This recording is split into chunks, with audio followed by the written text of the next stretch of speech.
What happens when two bass road warriors spend quality time talking music and life with one of their peers? Find out every Monday at 8 on Notes from an Artist. Bassist, educator, author David C. Gross and bassist and head honcho of KnowYourBassPlayer.com, Tom Semioli, trade dates with the legends of rock, jazz, funk, blues, folk, country, and more. Notes from an Artist. Revealing conversations with the legends who've created the soundtrack of our lives. Every Monday at 8 on CygnusRadio.com. And check out previous episodes on our podcast. NotesFromAnArtist.buzzsprout.com. And welcome, listener, to another edition of Notes from an Artist. We're going to do a special show today we're going to release what is considered to be an unreleased show, David. But first, let's talk about Notes from an Artist. For all things Notes from an Artist, please log on to www.notesfromanartist.com. You do that regularly, don't you, Dave? Oh, I log on even without closing. You can follow us on Facebook. We're listed under Notes from an Artist. You can watch our YouTube page, which oddly enough is under the heading of Notes from an Artist. You can listen to us on Cygnus Radio, www.cygnusradio.com, every Monday night at 8 p.m. Eastern Time. And also, David, you can tune into our podcast, which is available on Buzzsprout, Spotify, Amazon, Apple, wherever podcasts are potted. We do recommend that you subscribe to all these platforms so you can follow our every move. We actually log in just to know where we are. It's an interesting thing. And the great thing about the podcast, morning, noon, and night, you can listen to us. You can listen to us ad nauseum. And speaking of nauseum, David, you know, there's the old adage, don't get too close to your heroes. And sometimes that adage rings true. And we're going to talk about our interview with Ian Anderson, founder of Jethro, Tull. Now, I first interviewed Ian in 2003 when he released the solo album, Rupee's Dance. And that same week, I interviewed his partner in Jethro, Tull, Martin Barre, guitarist Martin Barre. He released the album Stage Left that week, and they both had solo albums out the same week. And you couldn't meet two more opposite characters. Ian was a bit surly and a bit conceited and a bit condescending, whereas Martin Barre was a prince of a man and just grateful that people still cared about what he did 20 and 30 and even 40 years later at that time. The cinematographer that I work with on Know Your Bass Player, Derek Hanlon, did the Jethro Tull 25th anniversary VHS tape. You remember those, David. And he said to me that even though the video was very successful, sold millions of copies, Ian Anderson was not a very pleasant person to work with. And I would surmise the Rock and Roll Hall of Fame, with all their foibles and their imperfections, one of the reasons why Jethro Tull was not enshrined, and they should have been, was because of Ian Anderson's personality. He's a bit abrasive, as our listener will hear during this interview. Now, David, let's go back because you're an early Jethro Tull fan. They were founded in 1967 in London, and the original lineup was Ian Anderson, Mick Abrams on guitar, Glenn Cornick, the bass player, who, in my opinion, was Jethro Tull's best bass player, and Clive Bunker on drums. And Martin Barre came to the band in 1968. But tell us about the first album this was, David, when you got that in your hands and put that on your turntable back in 68. Well, what's interesting about it, I bought that and the first Led Zeppelin album the same day. So when I got home and put both of these on, not at the same time, of course, it was very, very heavy blues. And I really enjoyed it. And the thing is, even the second album, which was the last album with Mick Abrams on it. No, that was, Stand Up had Martin Barre on it. That was the second. But Abrams was on some of the tracks. Was he really? Yes, he was. You see that? You're so much older than wiser than me, David. It's true, I am. But more importantly, it's important to notice that that band was on the rise. That first album was great.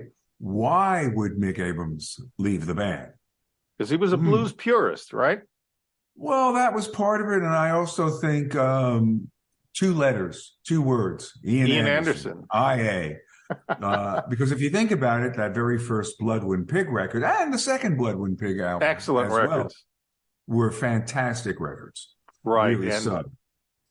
and The thing that I got from this interview, and that our listeners will get from this interview, is, wait a second, I only hear Tom interviewing Ian. Where was David? David was sitting there fuming and completely pissed off. The only other time I felt this bad about somebody that I really enjoyed their music was I was in Nyack at a restaurant, and someone who should be kissing everyone's ass because she has such little talent, by the name of Rosie O'Donnell, was being rude to fans. Now, there are two ways to look at this. One, you at least fake being grateful that you're able to do the thing you love and have millions of fans, etc. On the other hand, as I was thinking about our intro today, since the video and podcast were done a while ago, which is why it wasn't up, is he at least was honest. He was being who he is. And frankly, I don't like who he is. Well, I agree with you. And I can only imagine how tough it was for all the other members of Jethro Tull to work with him. And so you came to Jethro Tull in '68. I came to Jethro Tull in 1972, and the big record that had been released in '71 was Aqualung, and that played incessantly on FM radio. The big tracks from that album: Aqualung, the title track, Locomotive Breath, Cross-Eyed Mary, Hymn 43, and My God, which was actually a sing-along in concert. This was a massive hit for Jethro Tull. They really became international superstars. They toured the United States frequently. As a matter of fact, they would come to New York twice a year, and I would catch them usually both times. They did morph into a progressive rock band, for better or worse, a folk-based progressive rock band. They were huge in the United States. Their albums were top 10. You had Thick as a Brick, which was in 1972, Passion Play, a concept record in '73, War Child, which was a return to more song form, Minstrel in the Gallery, and a remarkable record, another concept record, Too Old to Rock and Roll, and then their last run of great records, Songs from the Wood, Heavy Horses, and Stormwatcher. And by 1980, they were a spent force. But you real Jethro Tull fans, who deeply love the band, do check out the book by Gary Parker, Jethro Tull Glory Years, 68 to 80. The mainstays in my generation of Jethro Tull were Barrymore Barlow, the drummer who came on board for Thick as a Brick, John Evan, who was actually one of the founding members of the band and then left in 1980.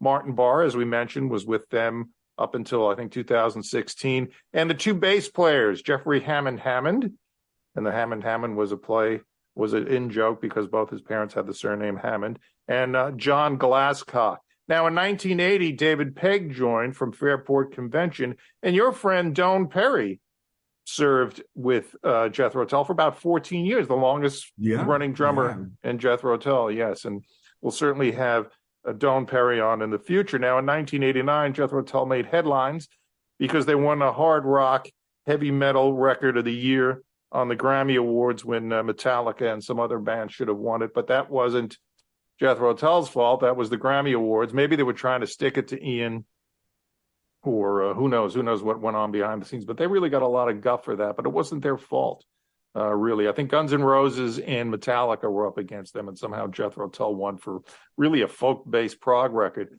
In the 1980s, they put out a bunch of boring albums. People came to the shows, myself included, to hear their older material. By the 1990s, nobody really cared about them. By the 2000s, they were a nostalgia act. Martin Barre actually left in 2012. And to me, Jethro Tull without Martin Barre is like the Stones without Keith. It's Aerosmith without Joe Perry. We spoke to Ian for the album Zealot Gene. This is going back about a year ago, which is their first album in almost a quarter of a century. It's a boring album. We're not going to pull any punches. The band is faceless. Ian Anderson's voice is shot. But how do you really feel, Tom? Well, I'm just giving you overview. One of the things I think is funny that our listener will enjoy when we talk about all the videos that Jethro Tull made in the 70s, and he said he never cared about making videos, Ian Anderson, but he made sure he starred in them. So, so much for Hey, Ian I got Anderson. a question for you, Tom. Yeah. You were saying earlier about the incessant overplaying of Aqualung on the radio. Absolutely, FM radio, yes. So my question is, when, like for me, after hearing it a million times, I never want to hear it again. Yeah. And to this day, I still never want to hear it again. Whenever it comes on, if I'm ever listening to a radio channel on Sirius or something, I will turn it off, move to something else. But isn't it interesting how many people listen to it and still listen to it?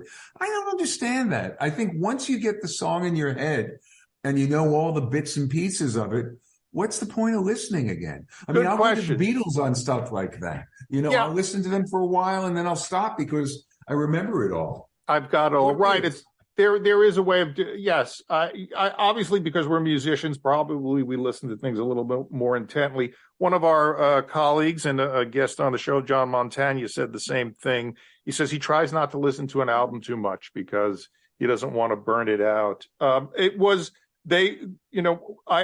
went to see Jethro Tull several times. My ex-wife was a huge Jethro Tull fan, so we didn't miss a Jethro Tull show when they came to New York. And they were great performers, and they would improvise, and they would do medleys of their older material. They were in a jukebox.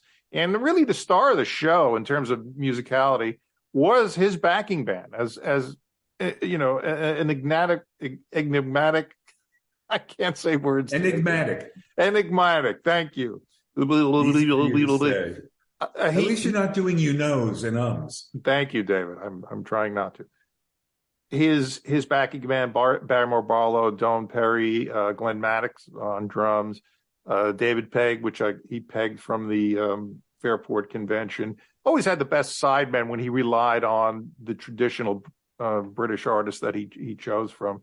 And David Palmer, who was also the second keyboard player. So it always a great act to see in concert. But sadly now they're just the shell of their former selves. And if you really want to see Jethro Tull, I highly advise going to see the Martin Barre Band, which has Clive Bunker on drums. Okay, so the Martin Barre Band, get it? Martin Barre Band. They'll do entire renditions of their records, and they sound more like Jethro Tull than Jethro Tull does because they've got more members of Jethro Tull and two key guys. Clive Bunker was an incredible drummer. And as a matter of fact, Doan will be the first to tell you, even back when we were in high school bands many years ago, that Clive Bunker was an inspiration for him. And for him to have been in Jethro Tull for 14, 15 years just shows you can do it if you put your mind to it, right? Right. And we attempted to interview Clive Bunker, but he's off the grid. He probably lives like the album cover characters on This Was.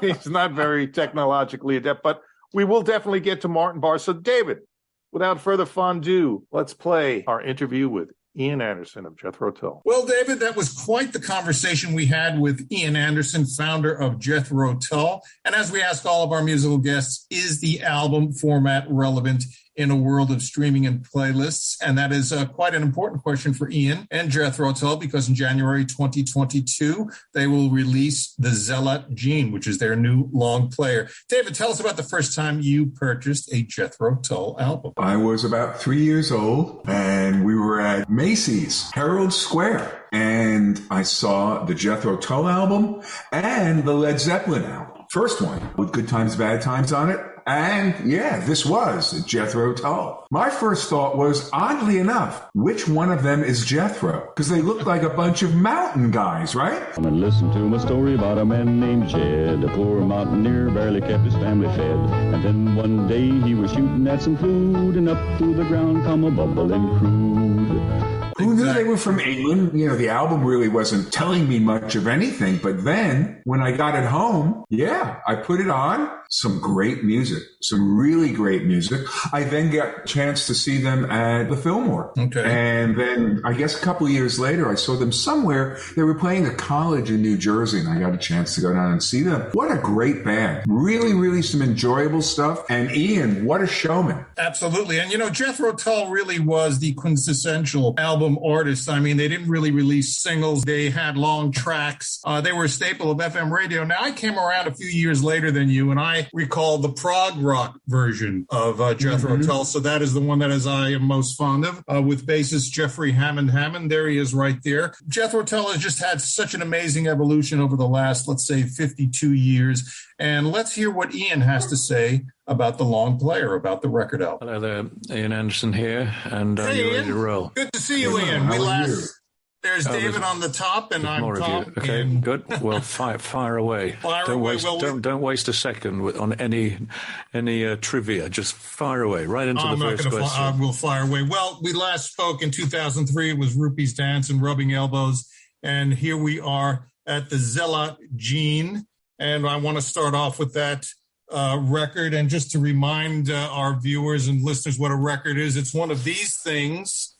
Okay, it's a collection of songs with a theme by the same artist. David, have you ever heard of something like that? Not forever.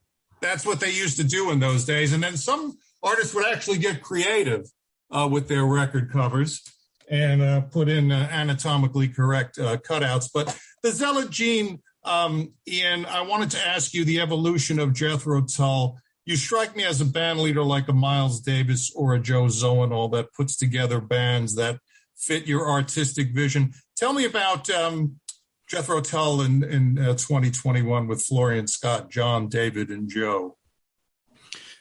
Well, Florian Opali actually hung up his touring hat at Christmas, just a few days before Christmas in 2019, because he'd been playing with me for 15 years and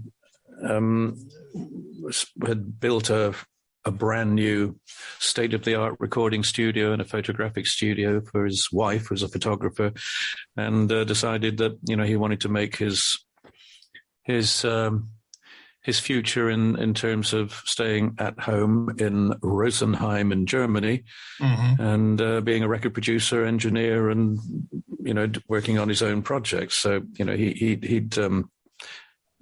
told me about that many months before he left, but it was a sort of private matter. He didn't really want to discuss it with all the band and everybody else, and certainly not publicly. But so he's on the album, apart from one track where his successor, Joe Parrish James, added a little guitar to one of the songs I recorded at home because of the pandemic. Right. But the guys in the band have all, on average, about 15 years of playing as members of Jethro Tull in live concert, but they've never been on an album which was billed and released simply as Jethro Tull. And I thought, it's time to set that record straight and make it a Jethro Tull album and to write the music for the band. And indeed, we recorded the first 7 songs before the pandemic after 5 days of rehearsal and 4 days of recording. We completed 7 songs and then didn't get around to finishing it until the attempt to renew the process. But the pandemic turned out to be much more of an interruptive matter than we had hoped. And so all of 2020 went by, and finally in 2021, I decided I'm just going to have to finish the last 5 songs on my own, songs that I'd written 5 years earlier. Mm-hmm. So it seems like it's a long time in the making, but the total number of hours writing, rehearsing, and recording it, just about the same as any other album, really. And I tend to be quite a quick worker. I don't like to hang around. When we're in the studio, I like to think that we complete at least 1 song a day. Right. And how do you feel about remote recording? It's not like the old days we can turn to John Glasscock and say, just play root notes, John. How is remote recording? It sounds like you're all in the same room, but obviously on some of the tracks you're not. Well, of the 5 tracks that I recorded at home were done just with me singing and playing acoustic guitar and a few other instruments. And then the guys, or some of them, sent in their contributions as audio files they recorded at home. But it's not a very satisfactory way of working. But to get the album finished, I had to resort to doing it that way. But, right now I'm about to embark upon a new writing project, which will necessitate my booking some time in the studio and rehearsing with the band and going in to record it probably 2 or 3 times during the course of this year. But this, again, is made so much worse than ever before because we're sitting on concerts that, they've been rescheduled twice already. Right. And may or may not take place in the months to come. And so we're so unsure about any dates. But, trying to block out some time and say, this is, we're going to go into the studio for 4 days. It may be that we're forced to reschedule concerts yet again.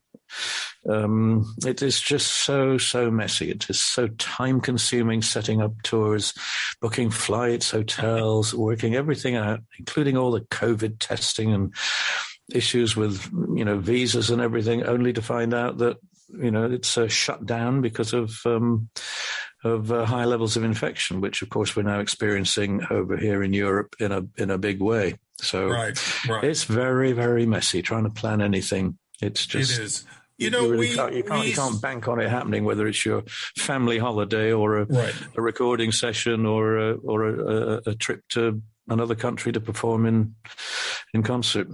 Yeah. We did speak to Colin Blunstone recently, Larry Grenadier, David. We remember we spoke to him. And they've gone a different way. They've done streaming concerts. Larry did one from the Village Vanguard here in New York City. The Zombies did a show from Abbey Road in London. What about the prospect of Jethro Tull doing streaming concerts moving forward? Well, we looked at that back in March and April of 2020 when it became obvious we weren't going to be able to perform live in the conventional way for a while. But, having considered it and what it all involved, I just came to the conclusion it was an awful lot of work and effort and cost for something that I think many of our fans would probably not be that interested in because, quite frankly, everything that there ever was is either available commercially on DVD or bootlegs on YouTube or whatever. So I don't think it brings anything terribly new to the party.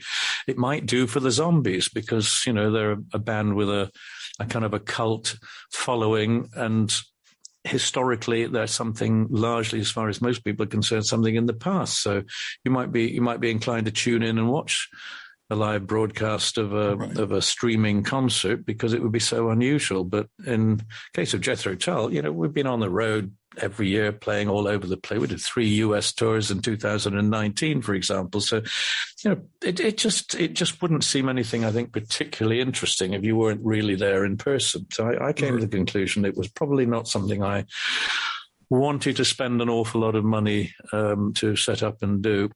Plus, it meant getting everybody, band and crew, into a live performance space at a time when we were in lockdown, and that was not something that was a wise course of action given the consequences of COVID pre-vaccination. Right. We spoke to one of your peers, Annie Haslam of Renaissance, and she was just commenting on the popularity of Renaissance in the northeastern part of the United States. Now, I attended several Jethro Tull concerts, as you did, David, at Madison Square Garden and Nassau Coliseum. Why did the United States, you think, embrace Jethro Tull, which is such a British band? And really, you started off as a blues band. And as a matter of fact, I think, David, today on December 20th, according to the rock history books, Glenn Cornick and Ian Anderson left the John Evans Blues Band to form Jethro Tull. So if you want to put that one in your calendar. But why do you think Jethro Tull was so embraced by American audiences all these years? I think there were certain acts from the UK that became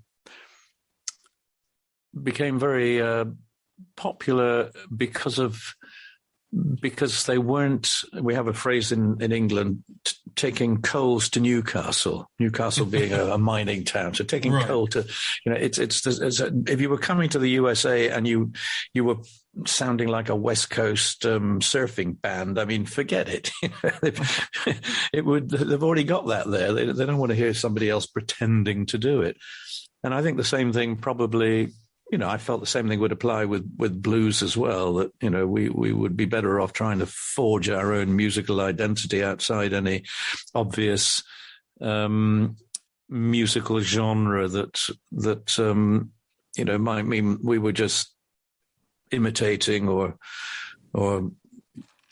just treading the same old ground again. And so the bands that were successful were bands that tended to bring something new to live performance, particularly. So started off really, I suppose, with in terms of other than Herman's Hermits and the Beatles, apart from the pop groups, Cream were the band that really brought a kind of progressive blues sound to the USA. And, quite frankly, they didn't care whether you liked them or you didn't.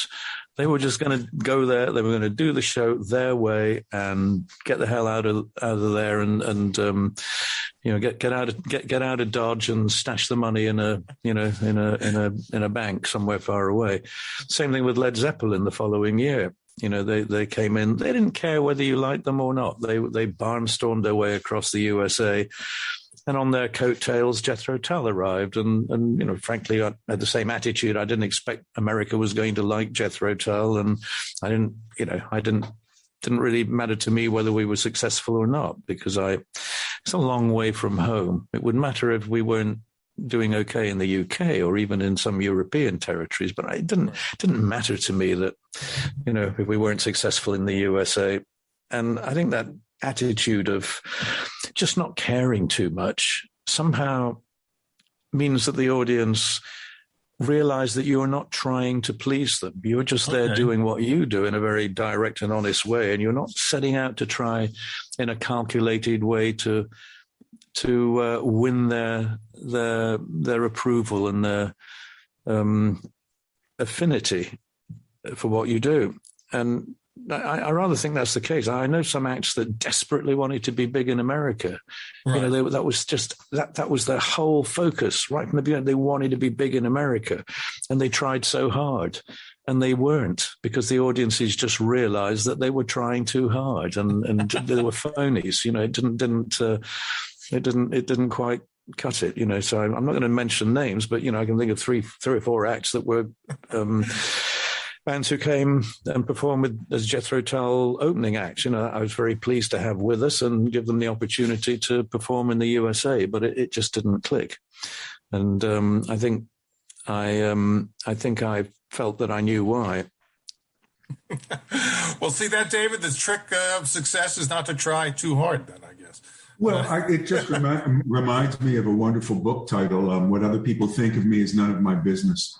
I think that's a good way to look at it.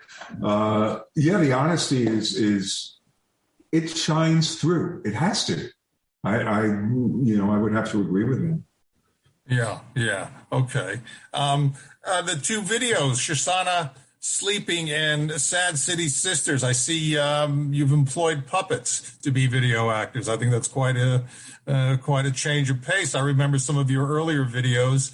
Sweet Dream, and of course Too Old to Rock and Roll, where you guys were actually in front of the cameras, but much easier to have puppets, I would imagine, do the work. No, generally speaking, when there are promotional videos, I stand well back in terms of any part of the creative process. I simply do what people ask me to do. If it's in performance terms, as a director, I do what he asks me to do.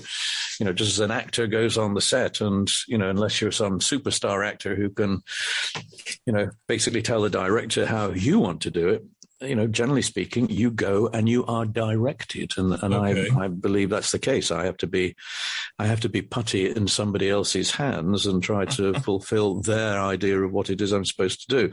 But in terms of a more abstracted video that doesn't involve my performance, as in the one you're referring to, then I have basically nothing whatsoever to do with it other than say, yeah, well, that looks okay. At the storyboard stage or the first few images, yeah, it's all right.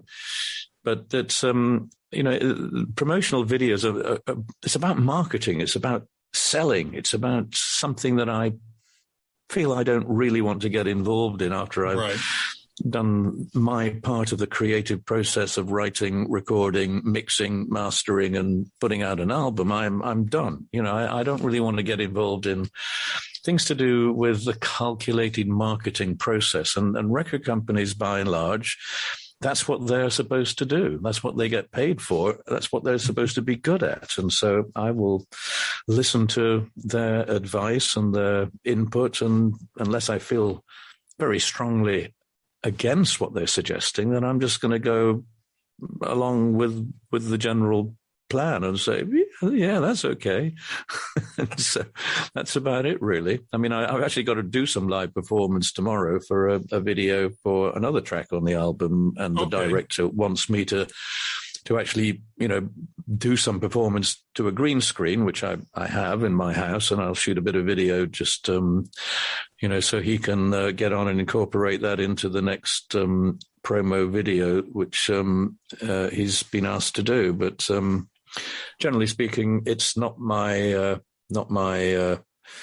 main interest in life, I mean, the video material we use live on stage in production shows, with a full big video screen and lots of things happening. And my son is the videographer. He's the one who puts it all together. We discuss many of the ideas and do whatever, but that's part of a live performance. It's not about marketing and promotion. It's part of the show. So I feel more inclined to get creatively involved in that. Well, with digital technology now, Ian, I was on the Jethro Tull YouTube page, and now these videos actually, they live on in perpetuity. They're not just little promotional videos that air once on television. So remarkable that you can go to your YouTube page or other digital platforms and see the entire history of Jethro Tull at your fingertips.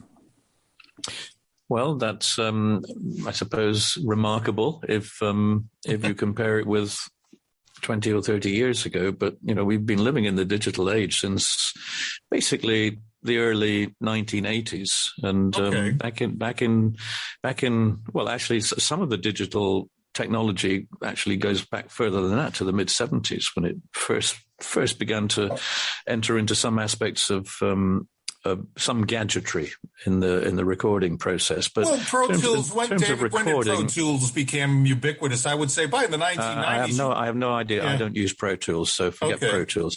But digital technology really took root in the early 80s. So by 82, 83, I decided I should embrace some aspects of that rather than just ignore it and pretend it didn't exist. So I, like many other people, having gone through the era of analog synthesis in the 70s and then embracing some digital technology in the early 80s, it's now become, I suppose, the means that we not only make music, but we also tend to listen to it, courtesy of a huge amount of digital processing and digital encoding to whether it's on whatever platform you might be getting it on, or even from physical copy, even if it's just the 1980s CD, it's still digital technology. So we've got used to that. It's been around it's not quite as long as the Boeing 737, or the 9mm Parabellum pistol round, or the Leica camera. I mean, some things, or the Rolex watch,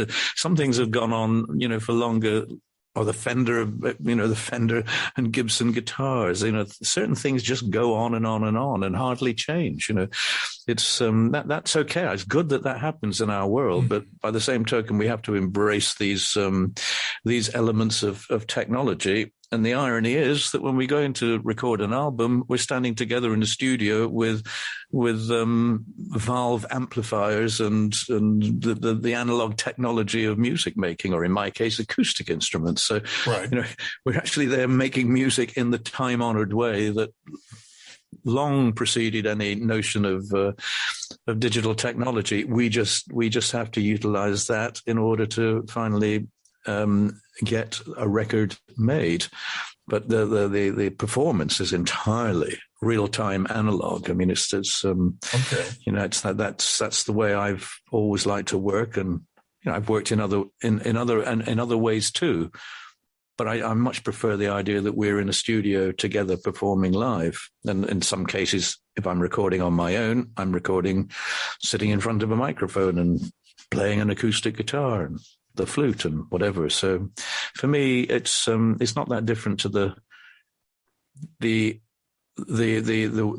operating procedure that I encountered when I first went into a recording studio as Jethro Tull in 1968. It's just that we no longer have to work within the limitations of 8 tracks.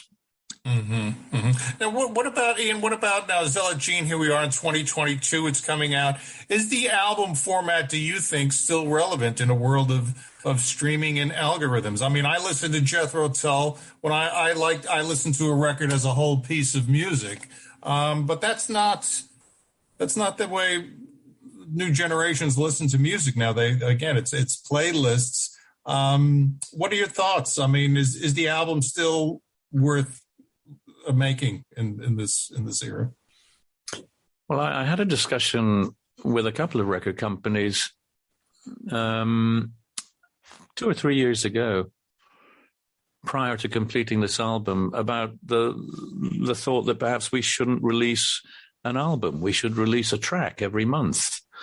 Right. Might be a whole different way of doing it. And then perhaps after a few months, for those who wanted physical copy, we could print vinyl or CDs or whatever. They did not like that idea. They felt that the Jethro Tull fan base would want an album as an album, something that was cohesive and right. And then they choose the way in which they want to listen to it, whether it's to stream on Spotify a single track or to purchase a double physical vinyl album, because some people want to buy it that way. But the record companies, generally speaking, whether they're boutique small record companies or big, the 3 major companies, then I think you find a large degree of unanimity in regard to how to present music in terms of bands of our sort, and they do generally, from my experience, tend to go back to the way that it always was. They think that Jethro Tull fans largely are people who are older, and they know that that's the way they like their music. Or amongst younger fans buying into it for the first time, part of their reason for doing it is because they also prefer the larger packaging together of a number of songs into something cohesive as a bigger whole. And I listen very little to music anyway compared to most people, but when I do, I'm one of those guys who just will listen. In fact, I was on a plane coming back from Rome three days ago, and I unusually for me, I happened to have some headphones in my pocket, and I was trying to block out the sound of some noisy people. And I put my headphones in and played a selection of music that was on my phone. And and I found myself just playing something from ZZ Top, something from Frank Zappa, a couple of things from Handel, something, just a complete crazy sort of mixture of totally diverse and different music. And I quite like doing that, just to remind myself how much variety there is in terms of popular music of the last 50 years or so. And it's when you include music that was written perhaps 200 or 300 years ago, then the world is a very big place, musically speaking. And I like to sample a little bit of lots of different things. So I would very rarely sit down and listen to an entire album. It would be, if I was in the right place at the right time and in the right mood, maybe I would sit down and listen to the entire Beethoven Ninth Symphony. But it would have to be a special occasion where I felt, I really wanted to invest that period of time just to listen to one cohesive big piece. So it's perhaps wrong of me to ever expect other people to do the same thing with my music. I just have to assume they listen to a track, they listen to half a track, and it's the way things are, and perhaps have been for quite a while, since people had the means of not just putting on an album onto a vinyl turntable and playing it all the way through, because it was a pain in the arse, to have to keep taking it off and just playing one track and then take the record off and then put another, Led Zeppelin album on and listen to one track. Yeah, but there was the aesthetic of the artwork, right? You could look at the pictures while you're listening to the record. Sure. So people did. People did. They listened to the whole record and they read the artwork and they listened to the music and they listened to the lyrics, and that was fine in the 70s. And and we used our imagination. I mean, I've never seen a black satin dancer, but I think I know what one looks like. So. That's. Well, I think there's also, someone like yourself or someone like me who's listened to tons and tons of music. Well, picking a song here or picking a song there, there's almost a comfort level. The fact that once you hear that song, it's almost as if you know what else is on that record. So you can sort of bob and weave between things. You mentioned Handel. Obviously, it's the right time of year for the Messiah.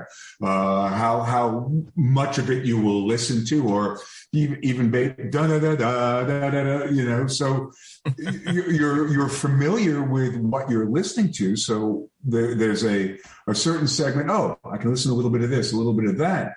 But someone who may never have heard the record, you would hope that they would go from track one through the entire recording.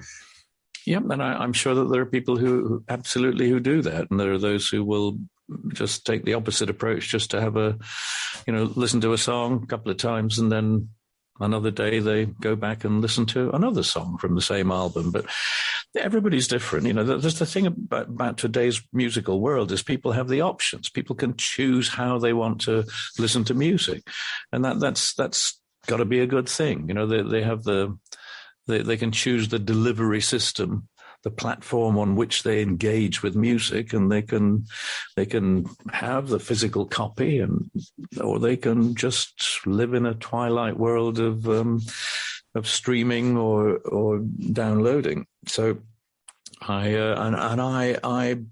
somebody gave me, actually 3-4 days ago, somebody gave me a couple of copies of one of two of his records, and I had to say, oh, great, thanks very much, that's really nice of you, thank you. But I have no way to play them. And there were CDs. I haven't had a CD player for as long as I can remember. I certainly don't have one in my office or anywhere around. Apple Mac computers used to come with a little slot where you slipped a CD into long since gone.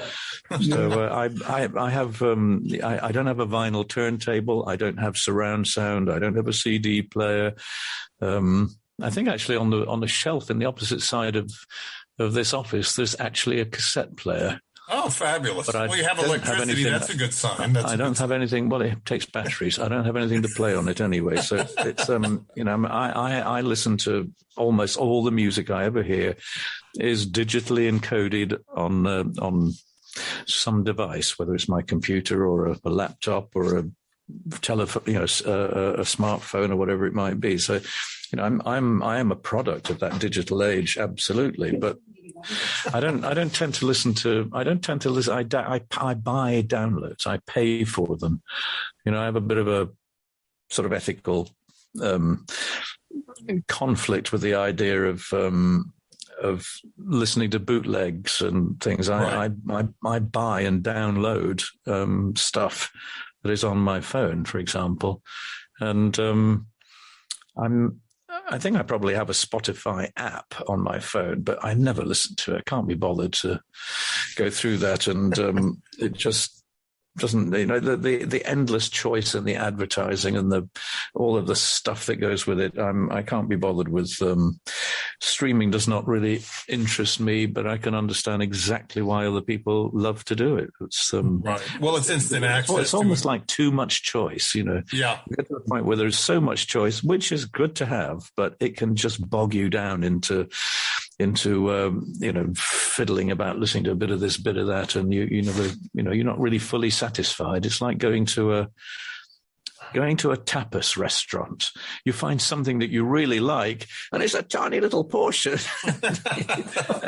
You think, if they put that onto a whole plate, I could have eaten a ton of that. But there's too many lots of little things you dip into, and in order to find out that most of them you didn't really like. Good analogy for the music business and tapas. Zealot Gene, as all Jethro Tull records, it sounds. It's a record that you can bring to the stage. I think of all the Jethro Tull records, and I have them all. Thank you very much. You pretty much can reproduce this on stage. There's no studio trickery. What you hear on the record is what you'll see in concert, and in some cases with improvisation. Yes, that's exactly right. And at least, a bunch of the songs on there would be perfectly, straightforward to do live. I mean, we've been playing the title track, The Zealot Gene, since February of 2020, just before the pandemic shut everything down. So, we're probably in the months to come, if we're able to resume touring, and I'm supposed to be in Finland in, little more than... less than 2 weeks from now, on tour. And, we were likely to introduce a couple more songs from Zealot Gene into the set list for production shows. But, as I say, we have no idea whether any of these things are finally going to happen, which is disturbing. And what I do know is going to happen is someone's going to get really upset with me because I'm supposed to be engaged on another call right now to another interview. So I'm going to have to say goodbye and tune into somebody's Zoom invitation. One thing, I know this is a little trivia, but I used to go to see you at the Fillmore with a friend of mine who, as a drummer, said Clive Bunker was his favorite drummer. I think you know him. His name's Doane Perry. What's that? Well, that's right. Doane is he certainly was aware of Jethro Tull in early days, and Doane is as you know, a professional nice guy. And so what he really thinks about Clive Bunker or Ian Anderson or Jethro Tull, he's far too much of a gentleman, I think, to really usually deride anything. So, bear that one in mind. But yeah, Doane was a little 14. Bit. Yeah, Doane was quite excited by music generally, and I think Jethro Tull was one of those bands that got his interest. And when he finally got the opportunity to play with us, it was a musical match that was very easy to mutually appreciate. And, Doane's a great guy, great drummer, but he also lives a great number of miles away from the rest of us. And if you're trying to commute to work from Los Angeles to play one show in Europe, it's just, it's not something that was ever going to be, I think, enjoyable and practical long term, because I don't like doing long tours. So, it's just, usually going away for 2 or 3 or 4 days at a time. And, that might make sense having a drummer based in Los Angeles if we were doing a tour of California. It doesn't work too well for Kazakhstan. Anyway, nice to talk to you. All right, Ian, see you for your 100th anniversary. Thank you very much. Take care. Bye-bye. Bye-bye now.